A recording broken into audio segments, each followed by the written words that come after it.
Hello students, start करते हैं exercise 9.2। Question 1 देखेंगे। स्टेटमेंट देखते हैं पहले इस क्वेश्चन की। क्वेश्चन है आकृति 9.15 में, ये सामने आकृति दी हुई है। ABCD एक समांतर चतुर्भुज है। AE जो ये AE भुजा है वो DC पर लंब है और CF AD पर लंब है। AB बराबर 16 सेंटीमीटर, AE बराबर 8 सेंटीमीटर, CF बराबर 10 सेंटीमीटर, तो AD भुजा ज्ञात कीजिए। तो जैसे मैंने अब इस स्टेटमेंट को पढ़ा है और साथ साथ आकृति को देखा है, तो जब भी आप कोई क्वेश्चन करो तो इस तरह से आकृति को साथ साथ देखते हैं और स्टेटमेंट को पढ़ते हैं। तो इससे हमें क्वेश्चन काफी क्लियर हो जाता है कि हमें क्या दिया हुआ है और क्या हमें ज्ञात करना है। खाली अगर हम ऐसे पढ़ेंगे तो हमें नहीं समझ में आता।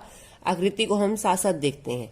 तो हमें जो दिया है AE की लंबाई हमें दी हुई है और किसकी लंबाई, AB की लंबाई दी हुई है, CF की लंबाई दी हुई है और हमें AD भुजा ज्ञात करनी है।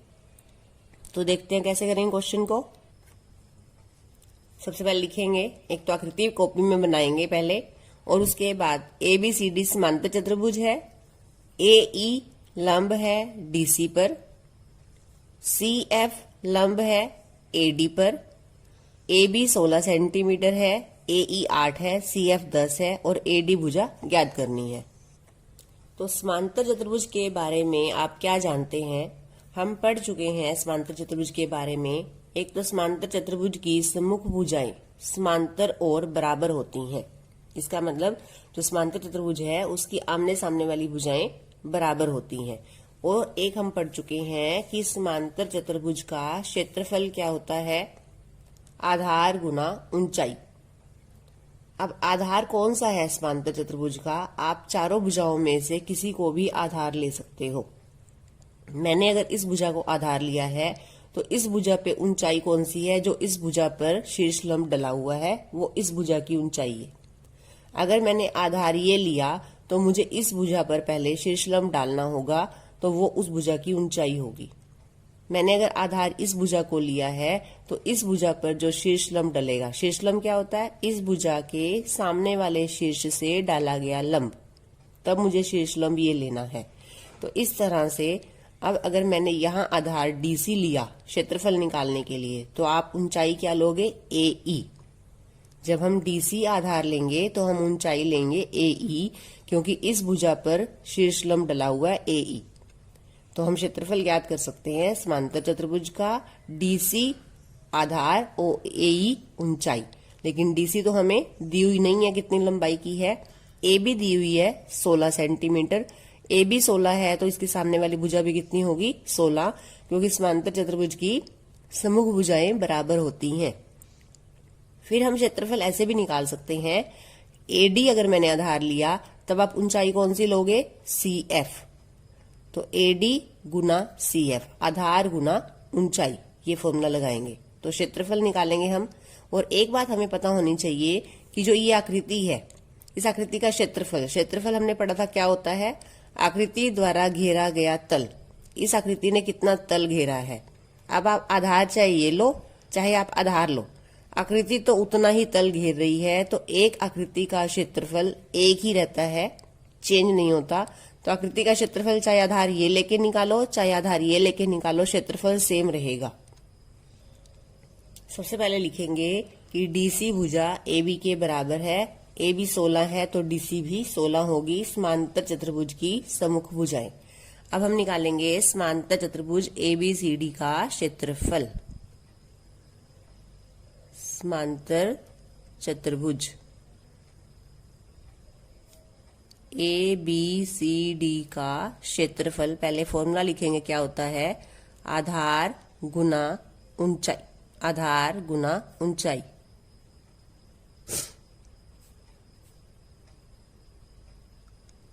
अब हम लिखते हैं कि हम आधार कौन सा ले रहे हैं। सबसे पहले आधार ले रही हूं मैं DC, तो ऊंचाई कौन सी लेंगे DC पर? AE। अब DC भुजा हमें पता है कितनी है? 16 और AE भुजा कितनी है? 8। तो यहां से हमारा समांतर चतुर्भुज का क्षेत्रफल निकला कितना, 128 सेंटीमीटर स्क्वायर। क्षेत्रफल है तो वर्ग सेंटीमीटर लिखेंगे। अब हम एक बार समांतर चतुर्भुज का क्षेत्रफल फिर से निकालते हैं। ABCD का क्षेत्रफल, फिर से फॉर्मूला लगाएंगे, आधार गुना ऊंचाई। और अब मैंने आधार चेंज कर दिया, अब मैं आधार AD भुजा को ले रही हूं। अगर मैंने आधार AD लिया तो ऊंचाई कौन सी होगी, CF, क्योंकि CF पर जो आधार है, आधार CF पर ऊंचाई कौन सी है, CF। अब AD भुजा तो हमें ज्ञात करनी है, इसकी लंबाई हमें नहीं पता तो इसे आप AD लिखोगे। CF भुजा की ऊंचाई हमें दी हुई है 10 और क्षेत्रफल हमने अभी निकाला है ABCD का 128, तो यहाँ क्षेत्रफल लिखेंगे 128। यहाँ से मुझे AD भुजा निकालनी है, 10 यहाँ गुना में है। हमें पता है जब हम 10 को यहाँ से इधर लेके आएंगे तो इसका निशान बदल जाएगा।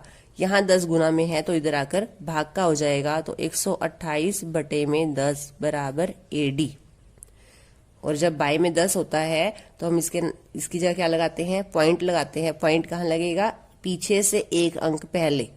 तो 8 और 2 के बीच में जितने अंक होते हैं, जितनी जीरो होती हैं, उतने अंक पहले हमने पॉइंट लगाना है। तो यह आ जाएगा 12.8।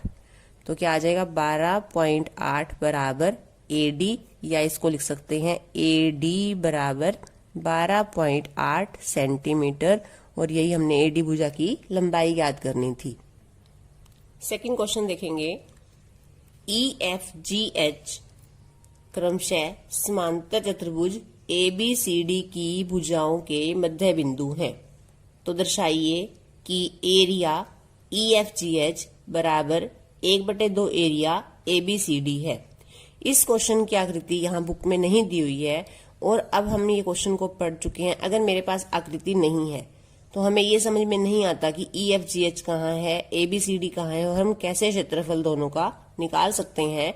तो सबसे पहले इस क्वेश्चन के लिए आकृति बनाएंगे। ABCD समांतर चतुर्भुज और EFGH चारों भुजाओं के मध्य बिंदु हैं।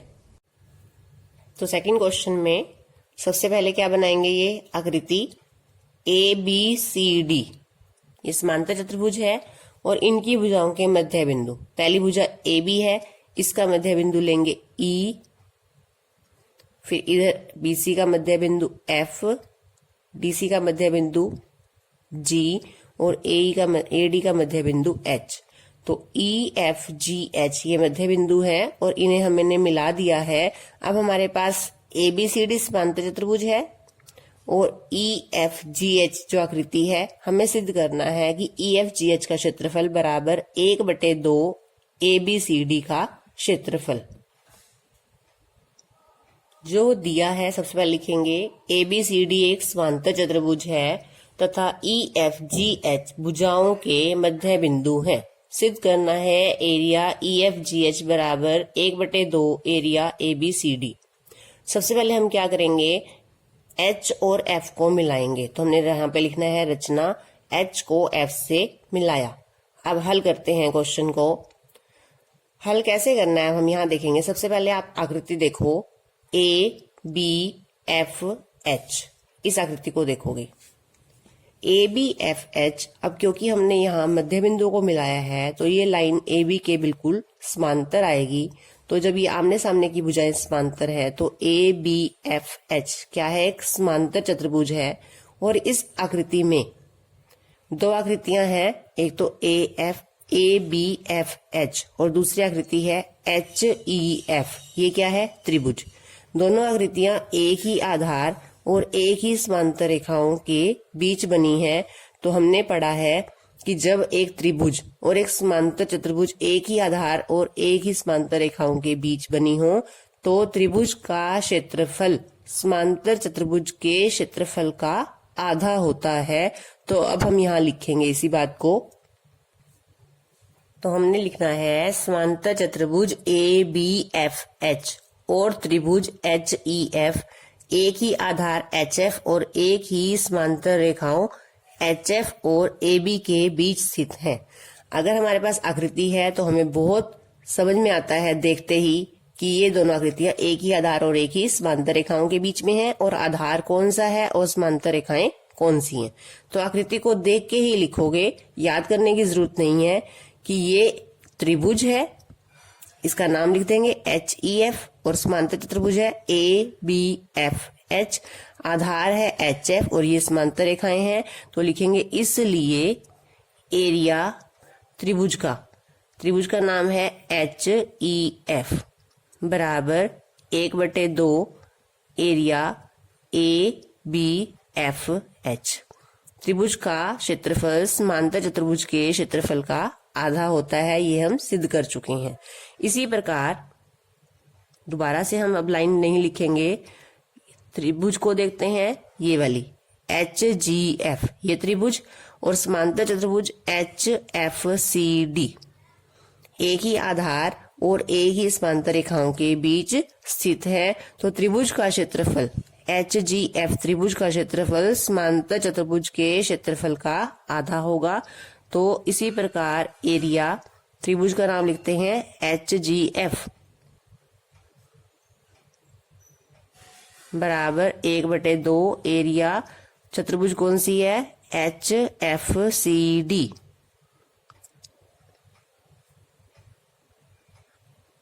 इसे 1 कहेंगे और इसे 2। अब लिखेंगे 1 और 2 को जोड़ने पर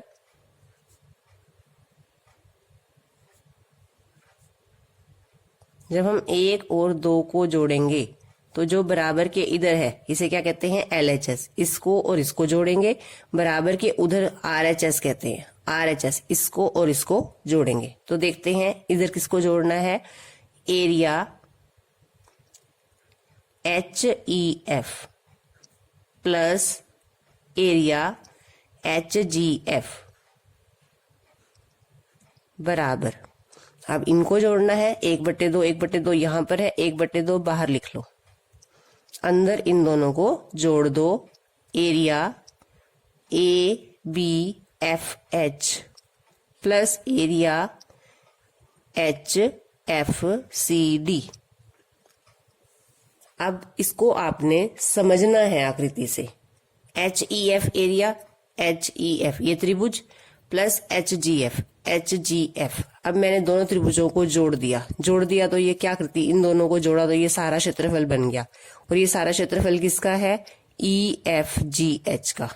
तो ये इन दोनों को जोड़ के किसका क्षेत्रफल आता है, एरिया EFGH बराबर 1/2। अब इन दोनों को जोड़ के देखो किसका क्षेत्रफल बनता है, ABFH ये चतुर्भुज पूरी, और फिर नीचे वाली चतुर्भुज HFCD ये वाली चतुर्भुज पूरी। अगर मैं दोनों को जोड़ती हूं तो क्षेत्रफल किसका बनता है, पूरी आकृति ABCD का। देखेंगे ABFH ये क्षेत्रफल है हमारे पास, ABFH ये है, और HFCD इसको जोड़ दिया तो देखेंगे किसका क्षेत्रफल आ रहा है आपके पास क्षेत्रफल क्या आ गया, कौन सी आकृति आ गई, किसने स्थान घेरा, ABCD का क्षेत्रफल। तो क्षेत्रफल किसका आया, एरिया ABCD। तो क्या आ गया हमारे पास, EFGH का एरिया, यही हमने सिद्ध करना था, बराबर 1/2 एरिया ABCD। तो कुछ भी नहीं किया हमने क्वेश्चन में, बिल्कुल सिंपल है कि पहले दो आकृतियां ऊपर वाली एक ही आधार और एक ही समांतर रेखाओं के बीच स्थित है, तो त्रिभुज का क्षेत्रफल जो होगा समांतर चतुर्भुज के क्षेत्रफल का आधा होता है। इसी प्रकार नीचे वाली आकृति में भी, और प्लस कर दिया तो जब इनको प्लस किया तो EFGH का क्षेत्रफल बन गया, और अगर हमने चतुर्भुज दोनों को प्लस किया तो ABCD का क्षेत्रफल बन गया। तो यही हमने सिद्ध करना था, लिखेंगे हेंस प्रूव्ड।